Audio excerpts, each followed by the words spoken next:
বাংলাদেশ ফুটবলে কি আসছেন বড় পরিবর্তন, জাতীয় দলের বর্তমান পরিস্থিতি, কোচিং স্টাফ নিয়ে প্রশ্ন, সবকিছুতেই মুখ খুললেন বাংলাদেশ ফুটবলের ক্যাপ্টেন জামাল ভুঁইয়া।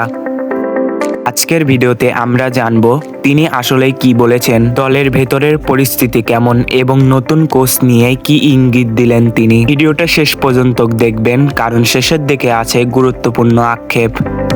বাংলাদেশ জাতীয় দল অর্থাৎ বাংলাদেশ ন্যাশনাল ফুটবল টিম সাম্প্রতিক সময়ে পরিস্থিতির দিক থেকে বেশ চাপে রয়েছে। এই পরিস্থিতিতে বাংলাদেশ জাতীয় দলের অধিনায়ক জামাল ভুঁইয়া স্পষ্টভাবে বলেছেন, দলের উন্নতির জন্য দরকার দীর্ঘমেয়াদী পরিকল্পনা। শুধু ম্যাচ খেলে উন্নতি সম্ভব নয়, ভালো কোচ এবং স্ট্রাকচার খুবই জরুরি। তিনি জানান, আমাদের খেলোয়াড়দের মধ্যে ট্যালেন্ট আছে, শুধু সঠিক গাইডলাইন দরকার। এখানেই বোঝা যাচ্ছে দলের ভেতরে কিছু সমস্যা রয়েছে, যেগুলো ঠিক না করলে উন্নতি কঠিন। কোচিং নিয়ে কথা বলতে গিয়ে জামাল ভুঁইয়া খুব গুরুত্বপূর্ণ একটি বিষয় তুলে ধরেন। তিনি সরাসরি না বললেও বুঝিয়ে দিয়েছেন দলের জন্য একজন আধুনিক এবং অভিজ্ঞ কোচ দরকার। তিনি আন্তর্জাতিক লেভেলে কাজ করেছেন এবং প্লেয়ারদের ডেভেলপ করতে পারেন। বর্তমান কোচিং স্টাফ নিয়ে প্রশ্ন উঠছে অনেক দিন ধরেই। জামাল বলেন, একজন কোচ শুধু ট্যাকটিক্স না, প্লেয়ারদের মেন্টালি স্ট্রং করাও গুরুত্বপূর্ণ। কথার মধ্যে স্পষ্ট ইঙ্গিত আছে বাংলাদেশ ফুটবল এখন